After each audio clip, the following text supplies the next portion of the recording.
inflicted the 5 demerit points, your student permit will be confiscated and automatically revoked, and you may apply for another after a year. And then, pag 3 times na na-revoke ang student permit, perpetual disqualification. In addition to that, is meron pang additional.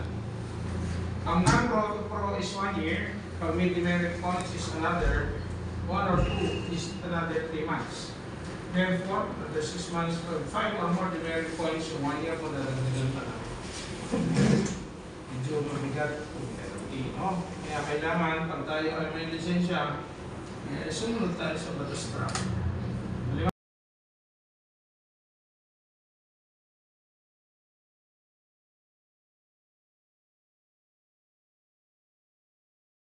Ito ba hindi? Pag hindi gawin ito, makabayaan ka na, hindi ka naman nakabulin eh. No? Kasi isusulat lang yung plate number mo. Pag magre-registro ka at yung registered owner magre-renew ng lisensya, mayroon nang lalabas doon na naka-alarm mo sa sakit. Hanggat hindi mo sinetel, hindi yan makakala. Okay?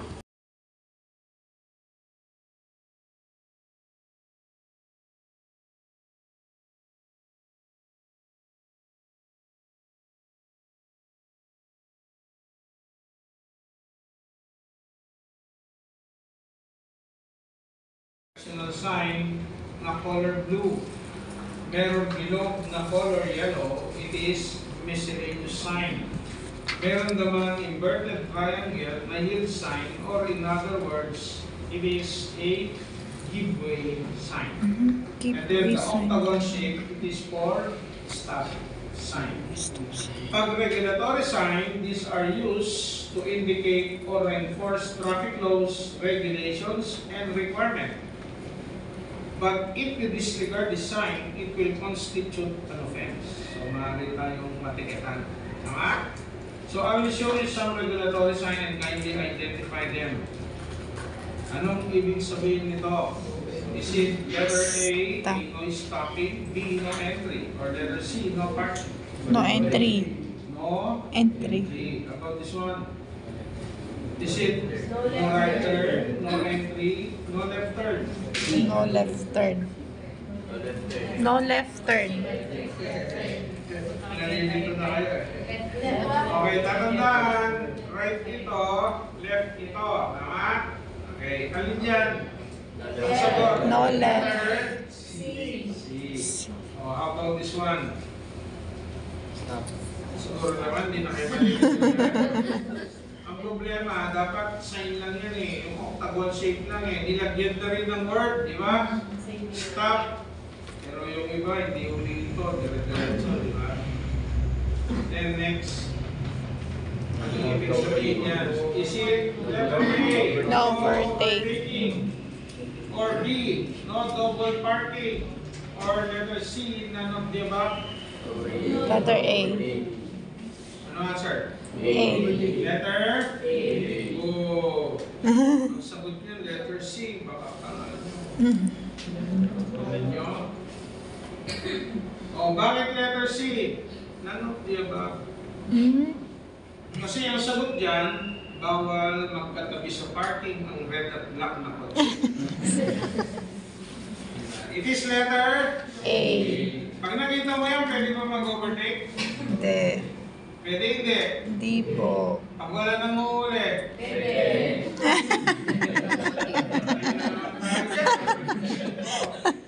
Tandaan niya, nilalagay nila yung mga road sign symbol to make us safe on the road, di ba?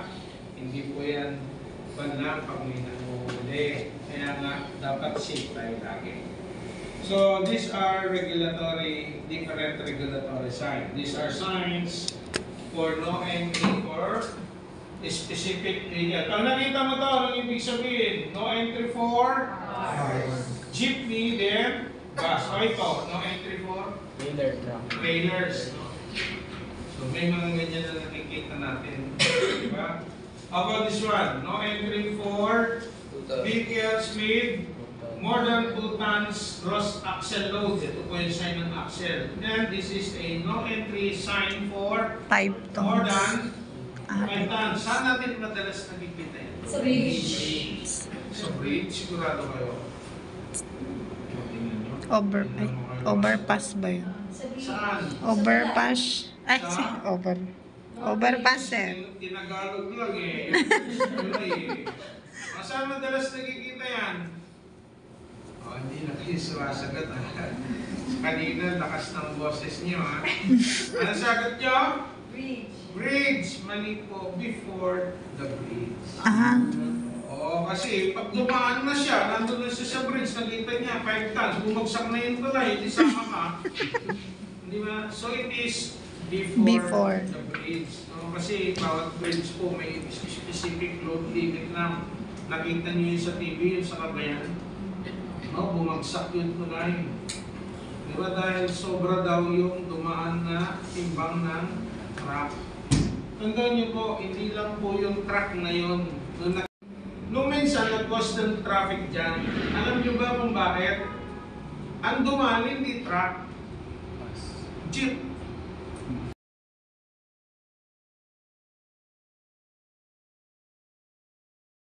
Maximum speed is 80. Maximum speed is 100. Pag nakita mo ito, ano ibig sabihin? Tahimik na kayo eh. Yan yung purpose kaya sabi nga, yan ang purpose kaya kayo na seseminar. Tama? So pag nakita mo to, the speed limit is 60, 80, 100. Ibig sabihin, nandun lang yung speed mo. Pero pag nakita mo yan, Limited. you can drive faster na. Oh. Because this is end of the speed limit. Pero dito sa ating bansa, meron ba yan? Wala. Lahat ng kalsada natin meron speed limit. Tama? Even sa expressway, di ba? Ang expressway dati is 100 for all types of vehicle. But now, the bus and trucks is only maximum of 80 na. Binaba sila dahil dyan sa malaking na aksidente nangyari dyan sa expressway. Kaya nakita nyo yun? May mga bata, kawawa yung bata, no? Mag-isa na lang siya. Namatay yung kalbulan niya dahil dyan sa bus na hindi nabigyan. Ang bilis. Sabi ko sa bus driver, nagkataon, nandun ako sa likod niya. Ano ba ang speed limit mo pag nandito ka sa kabayanan, sa city or municipal street? 30. Nakalimutan ko siya. Paano mo nasabi na hindi ka speed limit o overspeeding kung nakalimutan mo? Tama? So, ibig sabihin, nanghuhula ka lang. Kasi pagdating sa mga boulevard, ang passenger car and motorcycle is only maximum speed is 40. Pagdating ng trucks and buses sa boulevard is only 30. For city or municipal street, yan sa bayan, ilan maximum speed lahat ng uri ng sakyan? 30. Pagdating sa crowded street intersection, including barangay road, ilan? 20. Hindi lang huwag niyo subukan na mabarurot kayo kahit naging looban niyo, Hindi ba bumabarurot Nagyayabang pala yung mga iba eh. Bakit may speed limit? Dahil doon sa batas. Bakit ginawa yung speed limit sa batas? Para maiwasan yung Disgrasya. Diba po? Dito tayo. May police car, ambulansya, at yung fire truck. Accepted sila sa overspeed. Itong tatlong to baka tinipitan nyo, darating yung araw, overspeeding ka mo. Yung ambulansya, bubaba ka ng tubig. Tandaan nyo tatlo lang na yan, wala nang iba dyan. Okay, pero they are also accepted in right of way. Kami ang pag-aaralan natin yung right of way. Okay? Then these are the regulatory sign for color blue. Kanina red, regulatory. Pag blue, pumunta nyo na kaga. Ano? Takasan mo ng konti. Hindi kita nakikita. It is a directional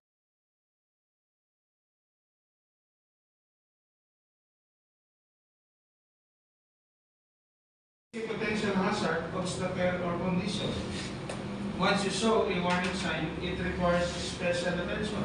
What is that special attention? You have to reduce your speed.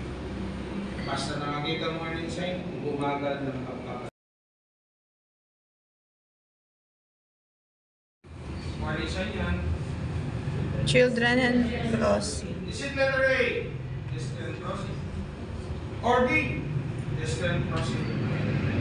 Or letter C?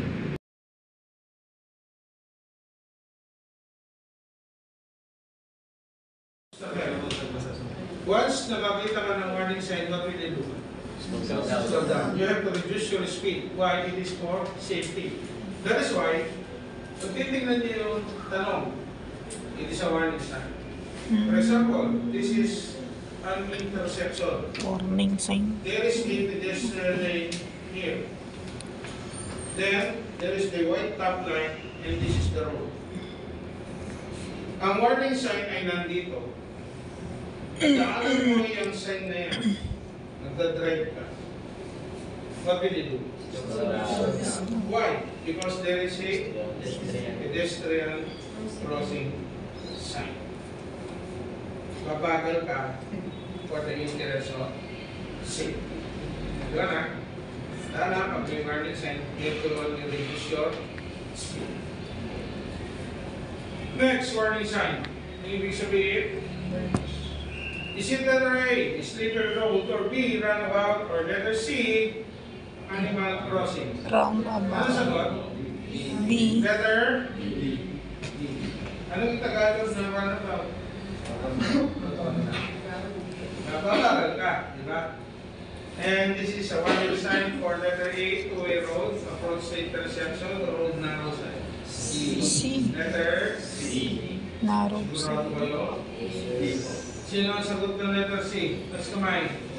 O tama kayo. Wala naman ako sinabi. So, ibig sabihin, hindi road narrow.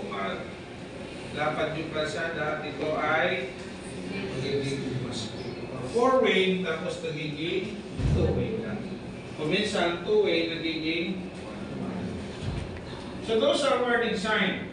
Then, we have the different types of warning sign. This is an opening bridge ahead. Meron ba tayo dito sa ating bansa? Opening bridge. Wala po. Sa Amerika, meron. Okay. Uneven road.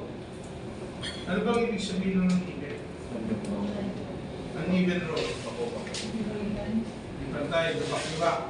Meron ba? Marami. Pero walang sign. Kasi babas sila. Naglagay pa kayo, ba't di nyo i-repair? Di ba? Alam mo naman naman social media ngayon, Diyos ko, titirahin mo yan. How? Meron ba ang sign na ganito? Marami, no? Doon sa subdivision na nakikita ko, meron. Okay, how about this one? Downhill. Down. Meron ba sa tayo nakikita nito? Pinakamalapit sa atin is? Sa? Going? Baguio. Doon, sa Baguio meron, doon sa Quezon Road meron. Dito sa bundok meron. Papunta sa Lucay meron din. Lalo na yung papunta doon sa may view deck. Spillway po yun. Ibig sabihin may chance na maagos po yung tubig. Kaya magpapapigil doon sa current flow. Ang mabilis na agos is yung mga boxes. Nakita na kayo? Nakikita nyo lang, kala nyo upuan eh. O parang minsan, sakay-sakay ako. Kaya na tayo. Doon na lang sa may malilim na puno. Hindi, malilim naman. Dito na lang, may upuan eh. Ano upuan? Hindi upuan yan. Upuan. Ito. Hindi ko upuan. Blood Pro, meron? Saan? Blood Pro, marami.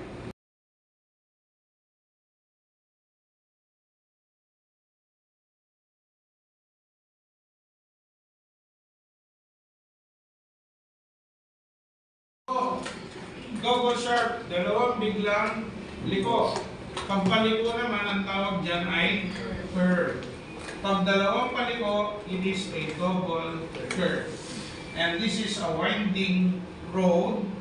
And this is a hairpin bend. Or most common, ang ginagamit natin is U-turn. Diba? Then we have approaching intersection or junction. This is a warning sign for a T junction. T yung kalsada, Y yung kalsada, approach to side road intersection, side road. Ito merging traffic, bawal po kumaliwa, no? Diretso lang. Then this is a rotunda and this is an intersection. Approach to side road and junction side road and also this railroad crossing. Pag nakakita ng warning sign, anong gagawin? You have to slow down for safety. Ano ba na? Okay? Next tayo. Warning sign. Ay guide or informative sign. These are signs, guides sa atin sa kalsada. Informs, advise road user. May directions, may distances, routes, location of services, and point of interest. Tulad nito, advanced direction sign. Malayo pa, dinalagyan na tayo, makikita mo na sa kalsada.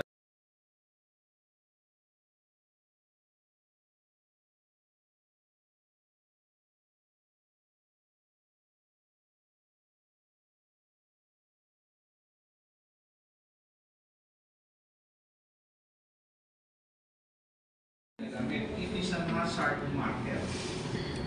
And we have this tourist information sign for those tourist attraction. And we have this reassurance. And the reassurance we number. This represents how many kilometers pa ang tatakbuhin mo. Okay? And we have these fingerboards 1 kilometer before the exit. Or we have this also these street signs. So guide sila sa kalsada kung saan tayo lugar. And these are guide or informative sign, but they are directions because they are in color blue to services.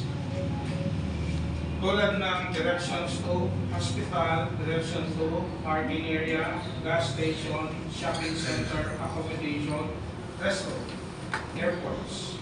Diba? There are direction signs. Guide sila sa atin para maliwanag. Expressway rules. Meron tayong expressway and this is meron tinatawag na direction of traffic flow. Meron din naman lane number 1, lane number 2, lane 3, and lane number 4. Expression. Mag-apat ang lane sa expressway. No? Ang lane number 4 is only used for trucks and trailers. Ang bus, 3, 4 wheels, and number 1 is an overtaking lane. Ibig sabihin, pupunta ka lang sa lane number 1 to overtake. After you overtake, you proceed to lane number 2. You can stay there for a long time. Why? Because it is an overtaking lane. Diyan dumadaan po yung mga emergency vehicle. Uli ka dun sa dulo, sa expressway exit, kung nagtagal ka dito. For example naman, tatlo lang ang lane. Mag-merge yung mga trucks dito and trailers sa buses. Pag naman dalawa lang ang lane, lahat ng sasakyan nasa lane number 2. Overtake tayo, lane number 1. Maliwanag?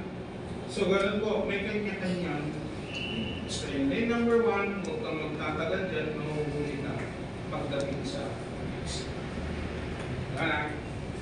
Okay. Pero, magkaiba naman sa public road. Sa public road, hindi po lane ang tawag dyan.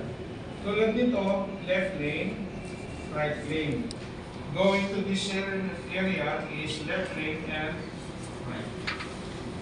Pag mabagal na sasakyan, kailangan lagi sa gilid or sa right lane. Pag mabilis, left lane.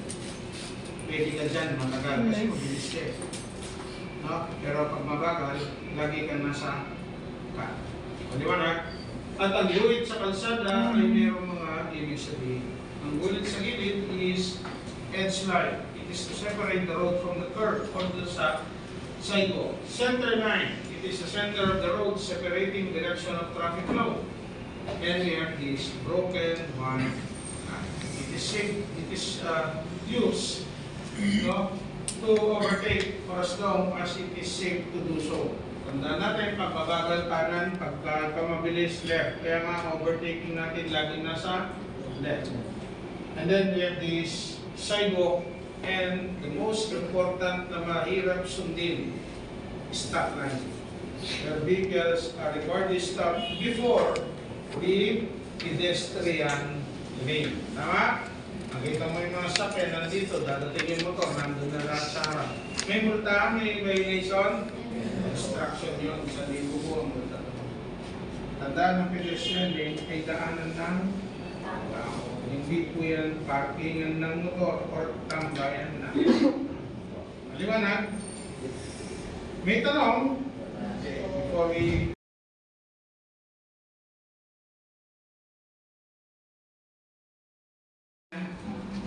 Yun, may hazard marker na tawag. Hindi siya kamukha ng kanina. It is a pavement marking. Ito, hazard markers. No? Pag sinabi pavement marking, it is an arrow. Ito, hazard marker. Then these are chevron signs. No, nilalagyan ng isa-isa. No, when it is a tinatawag kung paano gamitin yung ilaw, yung siren. May standard po kasi yung siren. Okay. Pagka sinabing ang pulis, maririnig mo pa lang yung siren, alam mo na police car yung dumadaan. Alam mo rin kung ambulance, alam mo rin kung fire truck. May kanya-kanya mo, may traffic enforcer sa gitna, may mapasok dito, ambulance. May dadaan dito, mapasok din ng intersection, police car. Tapos may mapasok dito, fire truck. Kung ikaw ang traffic enforcer sa gitna, sinong una mong padadaanin?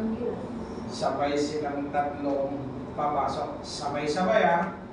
So, ibig sabihin, may pahihintuin kang dalawa at mayroon kang pag-go na isa. Sabihin nyo, sino ang mauunang papasok? Sino ang mauunang papasok?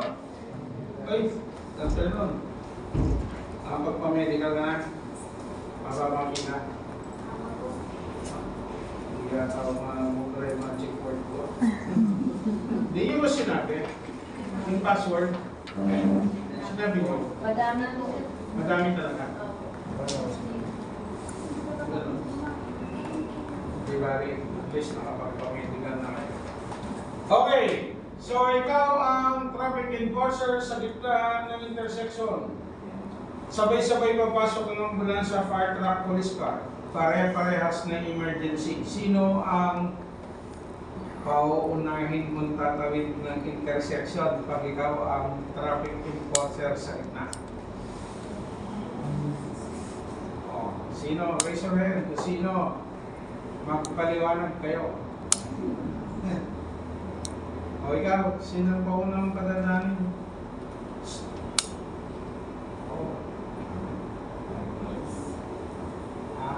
Ambulansya! Bakit sa intersection, the priority is the fire truck? Maliwanag, dahil doon sa bigat ng kanya sasakyan.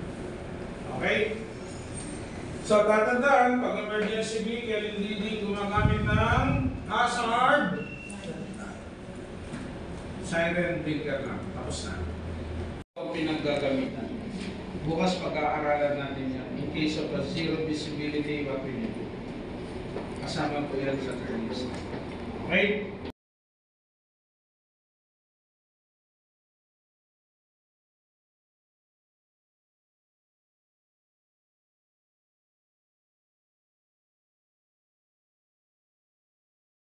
Yellow gitna. May puti din. Meron din putol-putol. Tama? Alamin natin yung ibig sabihin ng mga ganyan. So these lines can be your lifeline. Dapat alam natin ang tamang paggamit. Pag hindi mo alam, maaari kang ma-aksidente. Tama? Okay, dito tayo. Sa tinatawag na double solid yellow or white line. Ibig sabihin, overtaking and crossing is prohibited. Broken and solid yellow line. Passing on the broken yellow is permitted. Coming from the solid is not permitted. Pero pag solid yellow or white line ng gitna, ibig sabihin, bawal mag-overtake. pero pwede nang tumawid or mag-U-turn ang sasakyan. Tulad dito, nag-overtake sila, tumawid sila, or nag-U-turn. Bawal na bawal lahat yan. Pero pag may broken and solid, yung galing sa solid, yan, galing sa broken, nag-overtake. Doon sa solid, bawal sa broken, pwede. Pag solid, yellow, or white ang gitna, nag-overtake. Okay. Pares na bawal, pero pag tatawid or mag-U-turn, ay pinakayanan. Pero kung minsan makikita mo, solid white ang gitna. Tama? Ibig sabihin, pwede kang mag-overtake, maingat ka. Pero pag solid yellow, totally. Yan. Dito naman tayo sa continuity line. Going back to the expressway, ang continuity line ay yung mas maliit pa sa tinatawag na broken white line. Ibig sabihin, galing sa isang nearby area, gas station, babalik ka na sa expressway. Dito pa dadaan. Hindi pwede sa solid.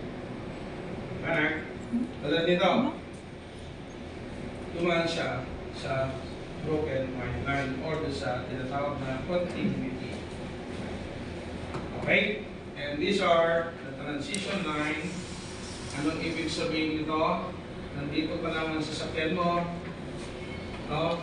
You have to decide kung dito ka dadaan o doon. Pero pag dito na, bawal nang tumawid ka. Okay. Tapos meron tayong holding line. Transition. Pag lalabas sa kanto, may stop line. And may stop sign. Hindi yung paglabas mo sa kanto, labas yung diretso. Di ba? May ganun eh.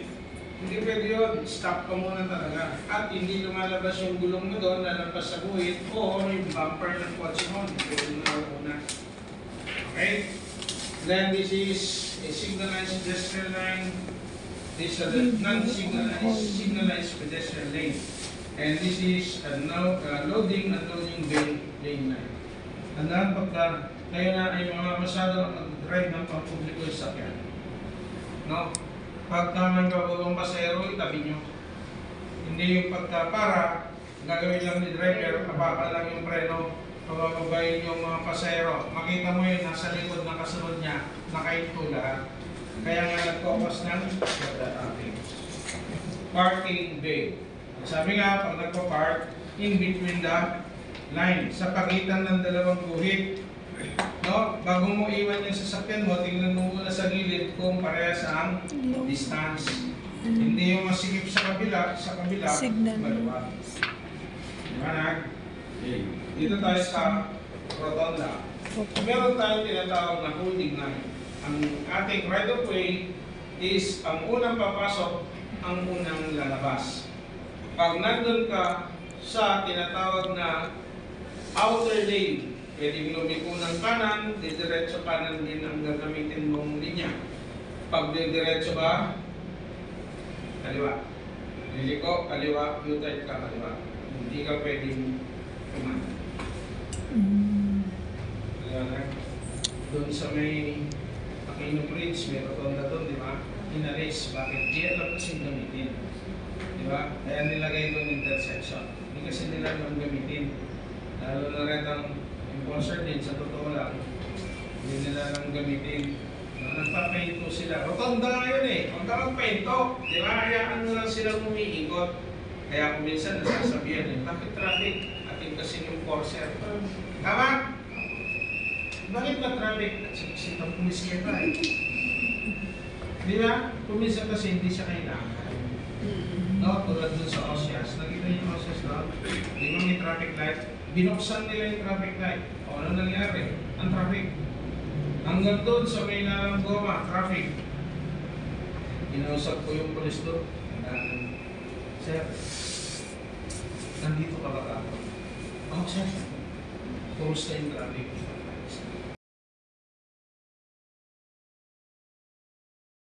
Siya ang meeting ko. Kaya always keep intersection. Hindi siya applicable pa sa mga ibang lugar. No? Pagka sobrang traffic na ito. Pero yung maluwag na yan ang traffic na ito. Kasi mag-focus ng traffic. Okay, dito tayo sa pavement marking. This is a jeep lane and the bus. Chevron. Tingnan niyo yung sign. No? Ibig sabihin yung paligo, papunta dito. Yung kabila, papunta dito. No? At meron obstruction marker or yung tinatawag na transition line. Hello? Then the rumble strip. Ano ba ang rumble strip? Hindi ko maanuhan to. Yung pag dumaan sa sakyan. Para saan ang rumble strip? Pampagising. Very good. May suggestion tayo sa DPWH. Lahat ng kalsada, lagyan ng rumble strip. Para gising lagi si driver. Sabi ko ang rumble strip, totoo naman yun. Be alert ang driver. Sabihin, magigising yung diwa niya. No? Tapos, ang mangyayari, pag dumaan siya doon, babagal yung kanyang pagpapatakbo, di ba? So, ang mangyayari, babagal.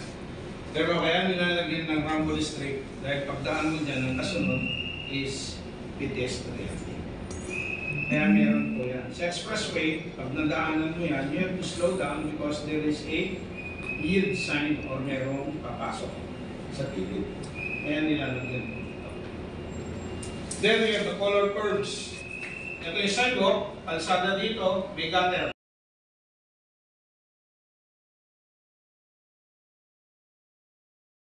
At pinipinturahan din yung gutter, pavement niya.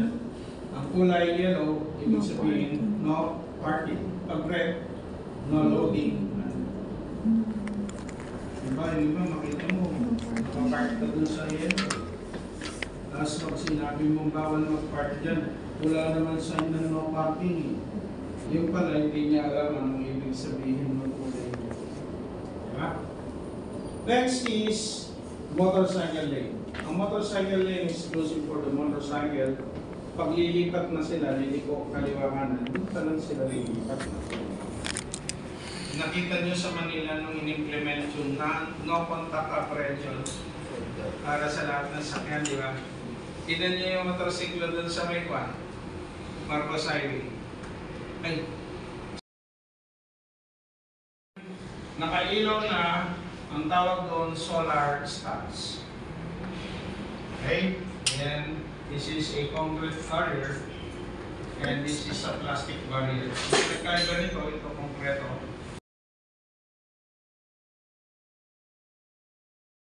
Paano gamitin? Pag wala nagbabantay.